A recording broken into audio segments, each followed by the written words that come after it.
Nagkahindi na show.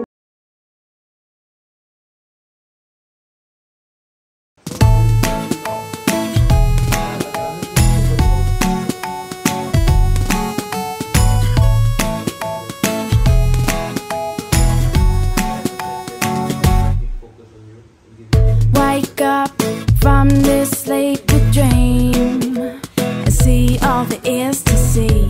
If you just believe, dust off the worries from your shoulder. It'll make everything okay. Won't you come a little closer and see the brighter day? I hope for you will stay. Don't you wanna be like us? We'll take you on a ride. We'll show you a good time. Don't you wanna be like us? Where life is flying high. We play through the moonlight. Hi mga kakukingin na. Ito wala nang intro-intro, diretso na. Dahil napakahirap sa tulad ko na mabilis magsalita na mag-voice over. O, nakapapansin nyo yun? Ang bilis-bilis ko magsalita guys, promise. Ito, dahil magiging busy tayo for today's video, gigisingin natin sila. Ayan yung kapatid kong bunso, kapag gigisingin niya, maganda, magpatugtog ka ng music. Don't care about the presents underneath the Christmas tree. O ayan mga kakukingin na, nagising natin sila pero mukha silang hindi masaya. Million hours later. At ito na nga, mamimili kami ng ibang kailangang stock para sa bahay. At mga kailangan namin para sa lulutuin namin mamaya ay ipinamili na namin kahapon. Pag binili mo to, meron ka na libre. Ito yung libre mo. At ito nga, si Enje, mas praktikal pa siyang mamili kaysa sa akin. Ang mga kinukuha niya na nasa listahan namin ay may nakadikit na libre. At mas nakakatipid na nga kami ngayon kumpara noon. Ang daming nasasayang na pagkain. Siyempre, kailangan din maging praktikal sa buhay.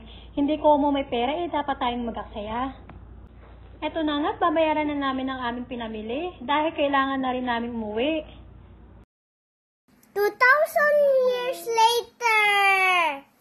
At ngayon nga, nag-ready na kami ng aming lulutuin. Itong sibuyas, sinamitan na namin ng food processor dahil sino nga namang nanaisin na maghiwa ng maraming sibuyas. At next nga, pagkain hindi pwede mawala sa ating handaan, ang lumpiang Shanghai. Sino nga namang hindi matatakam dyan ay napakasarap. At ngayon nga, nire-ready ni India ang kanyang panibagong putahe, ang mushroom satay. Guys, napakasarap nito, grabe. At ang isusunod naman niya, ang garlic bread. Kung sino nakapanood ng live niya kung paano gawin, ay talaga namang napakadali at napakalinamnam. Perfect itong i-partner sa mushroom satay. O ayan, itsura pa lang, alam mo nang masarap na. Mansanas ang inihiwa ko at cheese naman ang nilalagay ko at hinalo-halo ko lang mga kakukingin na. Eto, ready na ating fruit salad. Ito naman ang honey garlic chicken wings, ipinaprito ko na to sa likod para mabilis tayo matapos. At syempre, hindi magpapahuli si Milan dahil gusto niya daw gumawa ng cake para kay Kuya Carlo.